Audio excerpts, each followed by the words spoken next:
Hello, my friends. It has been a while since I've done one of these. This is a series where people send me stories of their toxic relationships, generally with narcissists, and I share them with you. I have gotten a lot of stories, and I'm going to try to share as many as I possibly can. The last few weeks have been a little crazy, so I'm trying to kind of play catch up. But I think a lot of these stories are important to tell because there are countless people out there dealing with relationships like this. And I think a lot of people would like to know that they're not alone, and they may hear somebody else's story and it sound very familiar, and they can kind of realize that, there's a light at the end of the tunnel. And I'm going to share a couple of those stories today. I want to give a quick content warning for SA, DV, and self-unaliving. I'm sorry that we have to say it that way, but you know how YouTube is. Hello, Mr. Hecticana. I wanted to share my story of being in a relationship with a narcissist. This relationship happened when I was a freshman in high school. This was my first serious relationship, and at the time it meant calling each other boyfriend and girlfriend. Looking at it now, in the beginning, he love-bombed me, telling me all the things I wanted to hear. I was very shy and didn't have a lot of confidence, so I ate it up and thought he was the best boyfriend and that he could do no wrong. And I think that's common for young people, like kind of high school age, to get that infatuation. They don't really know what the ins and outs of a relationship really looks like. Even if they've watched, their parents or other people have relationships, they don't really understand what goes on to make the relationship work. So when somebody shows them a lot of attention that they're not used to, and it makes them feel really good about themselves, they can see that as love, and they can sort of fall into this trap of infatuation where it clouds their judgment and sort of gets them tunnel visioned onto that one person. And then what that ends up doing is, if that person happens to be toxic, it is very hard to get them away from that person.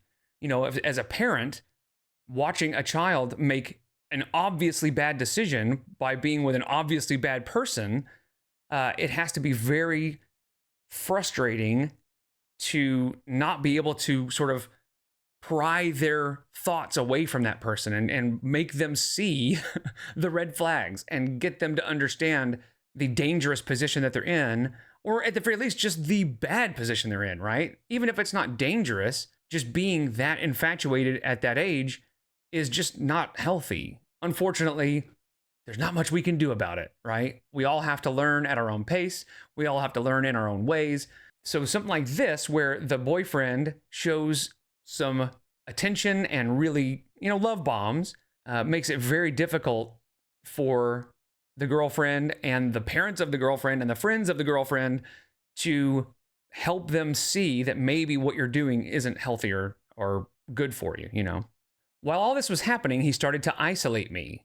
He would love bomb me, then tell me to stop talking or hang out with XYZ because he didn't like them, and that if I didn't hang out with him all the time, I didn't love him. See? And at that age, and with her not understanding that that's not a good way to have a relationship, it makes it difficult for somebody to say, you realize this is a bad thing, right? Because she doesn't have anything to compare it to, really. Plus, she's getting all this attention and she's in love with him. And yeah, it makes it very difficult to kind of get her out from under the spell. When my friends would ask me what's going on, I would ignore them and tell them they don't understand him and nothing was wrong. And that's the spell, right? That's that tunnel vision. The relationship progressed to a point where I rarely talked to anyone else but him. And anytime I tried to question him, he would either make me out to be the bad person, quote, you don't love me, you hate me, you want to break up with me, etc., or quickly become angry with me, saying horrible things and switching to, quote, I didn't mean that, I love you, you know how I get sometimes. I didn't see the abuse and emotional toll it was having on me. Everyone around me did. And that's exactly what I was saying, is everybody else can see the problem, but when you're in the middle of it, especially at that age, and obviously this can happen at any age. So I don't want to minimize how dangerous it is for somebody at any age when somebody is manipulative or, narcissistic. But when you're having your first relationship, it's especially hard to break that spell. The relationship came to a head when I was at his house, and I don't remember what set off the moment. And not to go into great detail, but he SA'd me and told me seconds afterwards, "I'm sorry." Even now, when I think about it, I get sick. But to end this on a good note, I ended the relationship and pretended for a very long time that it was just a horrific nightmare. I just wanted to move on and forget it all. Many years later, I'm in a much better place, married, and have come to terms with that moment in time. I hope this wasn't too much, and I really enjoy your videos. Thank you. Thank you for taking the time to read this. So, obviously, that is scary, and that is something that I'm glad that you are in a place now where you have moved on and you are in a better place in your life. But, it may not be a bad idea to talk to somebody about it. If you're ever in this situation, it is always a good idea to talk to somebody if you can. Bootstrapping is not something you want to try to do with your mental health, especially with trauma.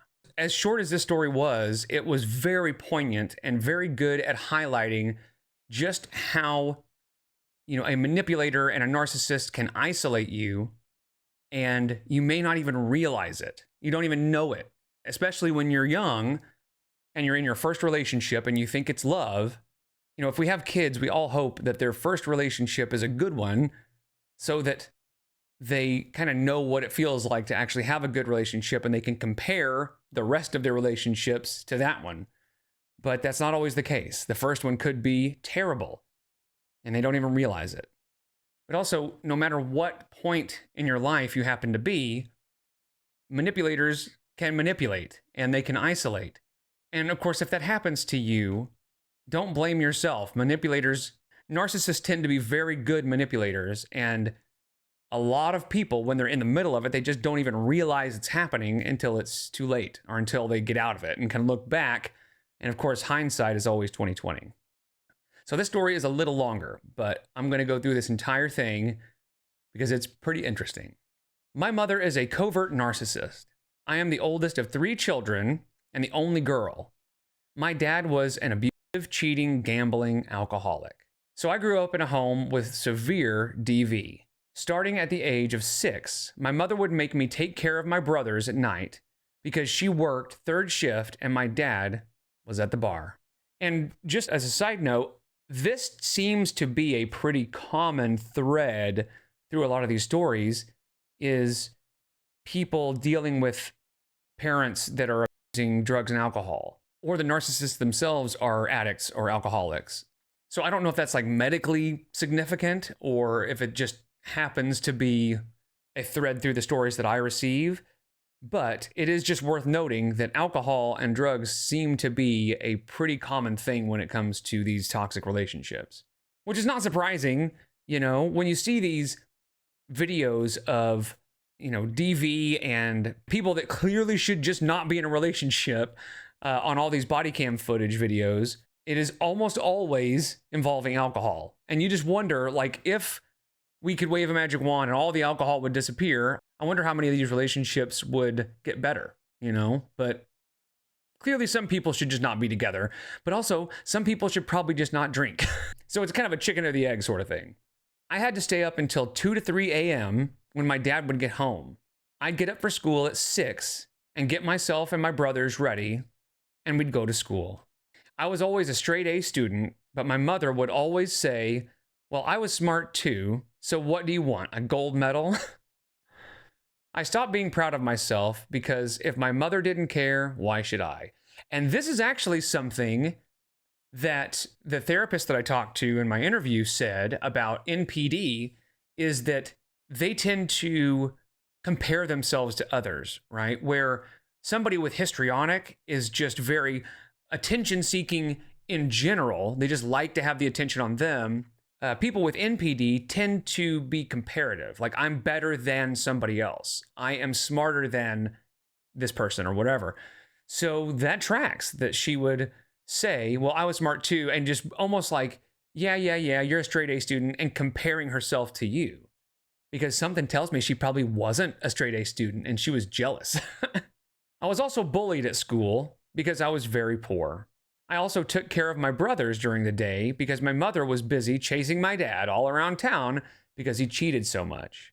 I always did extra things around the house and never complained because in my head, if I could prove to my mother that I was a good girl, she would eventually be proud of me. It never happened.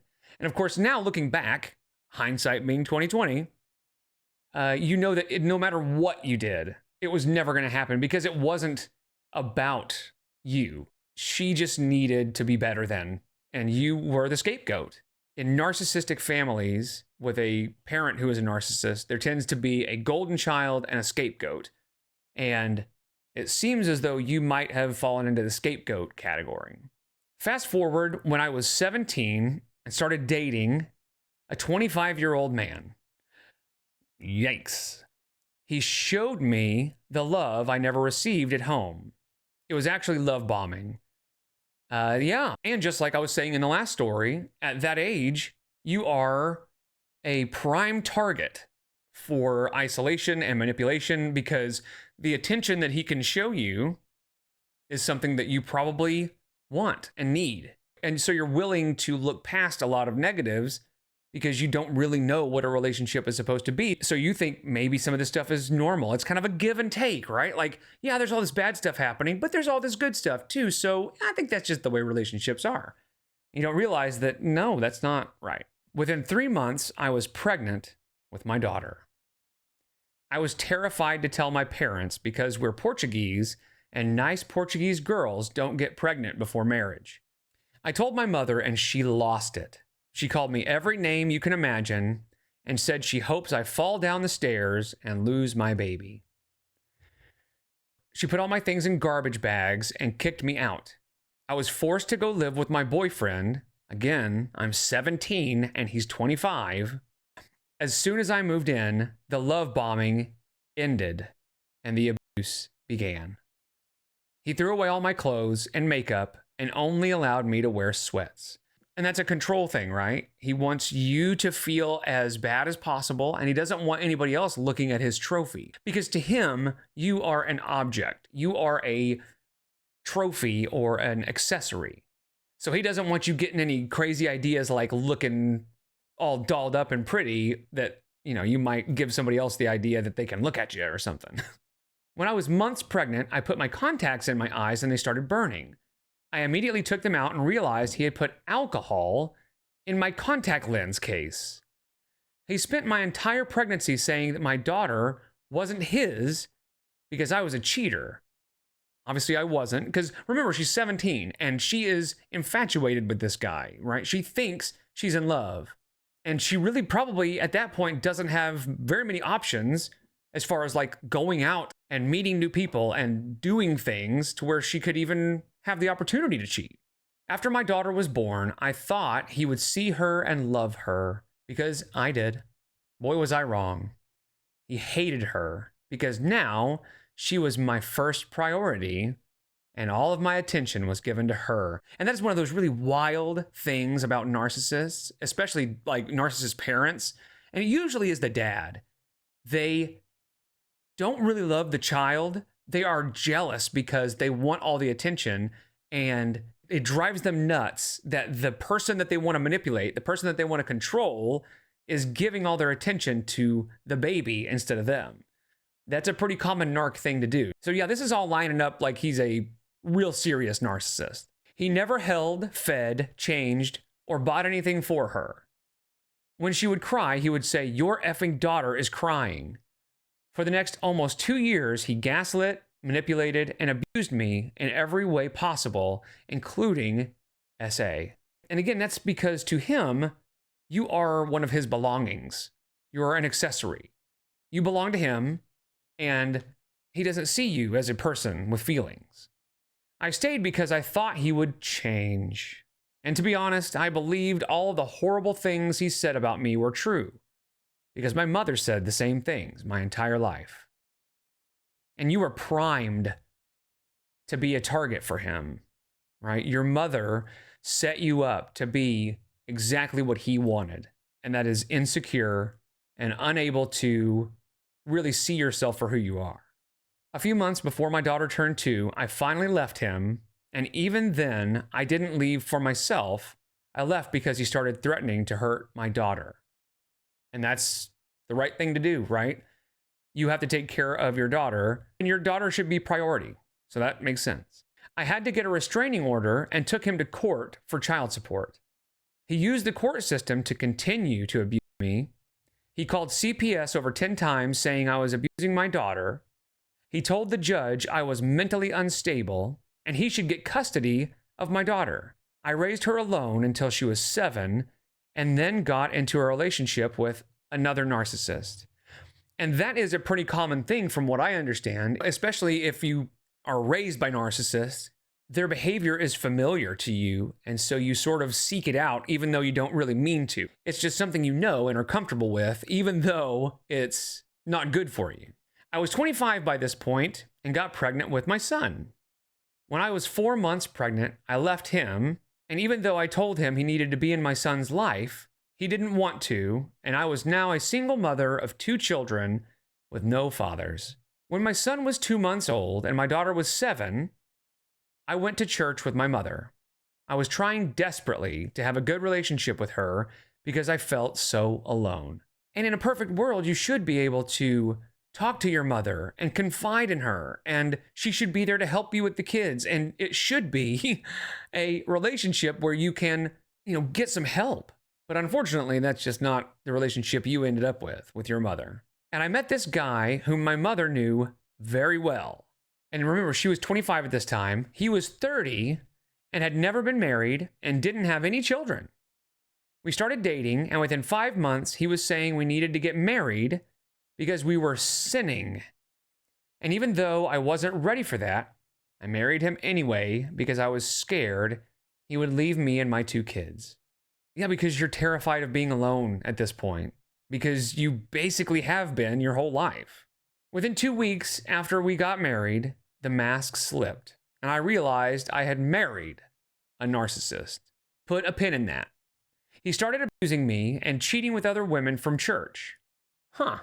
Well, it's a good thing you guys got married, because if you didn't, he would have been sinning. Oh, what a jerkbag. After only being married for 6 months, I told him I wanted a divorce. He had the pastor of the church come to my house and tell me that if I divorced him, I was going to hell. So I stayed. He then told me that if I give him the son he always wanted, he would change. I didn't want any more children, but again, I believed him. And listening to this, right, as somebody watching this video and listening to this story, you may think, why would you do that? Let's think about it. Come on. But just remember, she has grown up her entire life being told over and over and over again, you're not good enough, you're terrible, you're ugly, all these things, to the point where she believed it. And so she, again, was primed to be manipulated by her mother and just by her history. So it's very easy for us on this side to judge and to say, I would have done things differently. But you don't know how you would have done things if you had been treated the way that she was all her life. I got pregnant with my youngest son and last, and guess what? He didn't change. He got worse. My son was born and was different than my other children. He cried 24/7. I'd be up for days holding him while he just screamed. He didn't reach all of the regular milestones that my older children did. When he was 4, he was diagnosed with autism, and my husband was so angry and embarrassed. He blamed me for my son being autistic, because just like my mother, everything that happens is my fault. By this time, I had been diagnosed with major depressive disorder, anxiety, and CPTSD. I tried every medication and went to therapy, but was still struggling bad. I told my husband unless he saw a psychiatrist and therapist, I was filing for divorce, and he went to see a psychiatrist. Not because he thought anything was wrong with him, but because I threatened divorce. He was diagnosed with BPD. Maybe he didn't want to go to therapy, but at least some good came out of it, because knowing is half the battle. according to G.I. Joe. What a coincidence, right? BPD and bipolar depression. He was supposed to take meds and do intensive therapy, but like a certain girl we know, never did. Fast forward, my daughter is now 15 and my boys are 8 and 6. My husband tries to unalive me in front of my 3 children. I call the police and he's arrested. He gets deported to Brazil because he was here illegally. I am a staunch supporter of immigration. I think the reason America is so great and has been so great for so long is because of its diversity and because America is a melting pot. That being said, good riddance. That guy was a shithead. He can go back to Brazil and never come back. I was always a stay-at-home mom, so when he was deported, I was left with no car, only $500 in the bank, and 3 children to raise alone. About 4 months later, I had no money left and my rent was due. I stayed up for hours crying and repeating in my head all of the negative things people had told me my entire life. I had been feeling like taking my life for a few weeks at this point. Around 2 a.m., after crying for hours, I called my mother and told her that I was going to take my life. And she said, "No, you're not. You just want attention. Go to bed and leave me alone." And she hung up.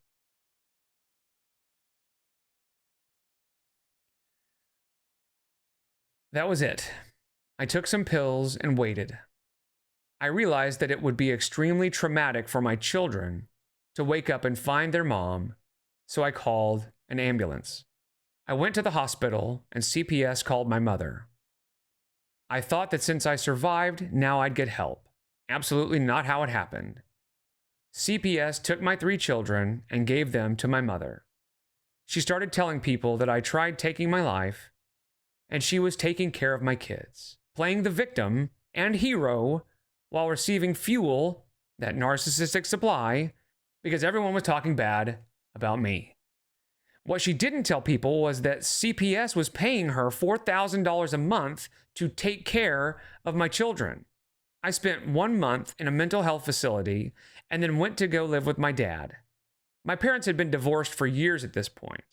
CPS made me jump through hoops of fire to try to get my children back.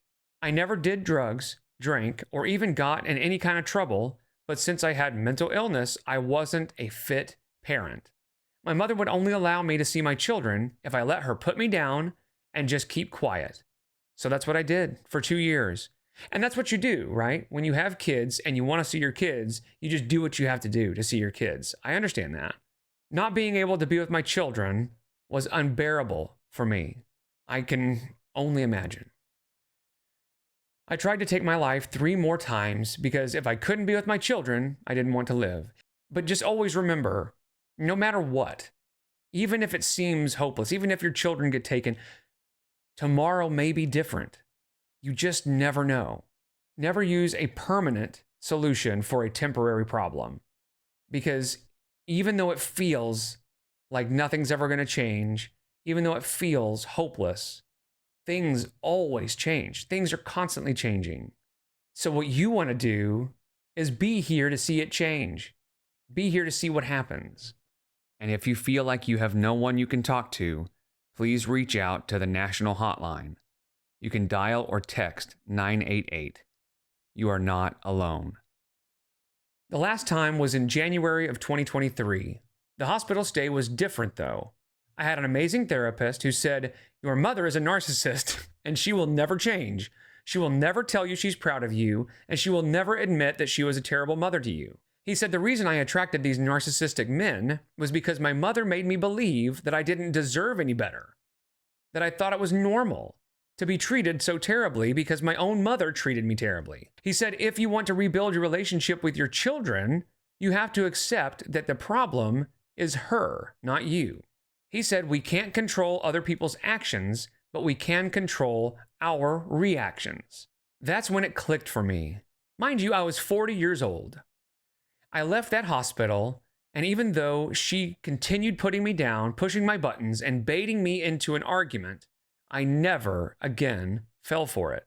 I started rebuilding my relationship with my children, Today, I not only have an amazing relationship with my kids, but I learned how to set boundaries and stick to them and only give my energy to what's important and worth my time. See? You never know. And no matter how hopeless things seem, you just never know what tomorrow is going to bring. And if tomorrow isn't the day that things turn, the next day might. And it may be 60 tomorrows. It may be 600 tomorrows. But it's worth sticking around to see that day. My daughter is now 23, lives on her own, and my boys are 16 and 14 and live with me. That's awesome. My 16-year-old son came up to me about a month ago and asked if my mother is a narcissist. I said, "Do you think she is?" He said, "Absolutely." He then said, "Mama, I always thought you had issues, and Grandma was such a good person, and I couldn't understand why you couldn't just get along with her. But now I see that she's the reason you couldn't get along with her. She's unbearable, and she's a snake. I never wanted to tell my kids how horrible of a person she was. I knew that once they were old enough, they would see the truth for themselves, and they have." And that's the thing, right? You don't want to plant that seed in their head, but at the same time, you really hope that they get to a point where they can see it for themselves, because you don't want them to grow up and feel the same feelings that you felt. So there's a balancing act there where you want to make sure they know that what Nana or Grandma is saying is not right and it's not okay. But you also don't want to seem like you're poisoning the well by saying, "Yeah, your grandma is a horrible person." So yeah, that's a tough balancing act to make sure that they know they're okay and that they're not as bad as Grandma makes them seem. Of course, the narcissistic grandma probably doesn't put them down nearly as much as she did her own daughter. But you still want to make sure the kids grow up never feeling the way that you felt. So I hope that these stories have helped somebody. I hope hearing this can maybe make somebody realize they're not alone. And as we have read here, in both of these stories, there is a light at the end of the tunnel. No matter how bad things get, like I said, you want to be here when it changes, because it will change. Everything does. That old saying, "This too shall pass," is absolutely 100% true. Good or bad, this too shall pass.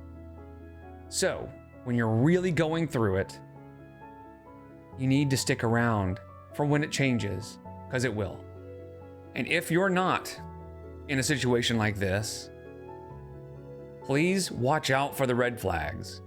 A lot of people think they can't be manipulated. A lot of people think they would never put themselves in these kinds of positions. But man, when you're in the middle of it, sometimes those red flags don't look so red. So just remember, there are monsters out there, so be careful. I appreciate you guys so much. I'll see you in the next one. Take care.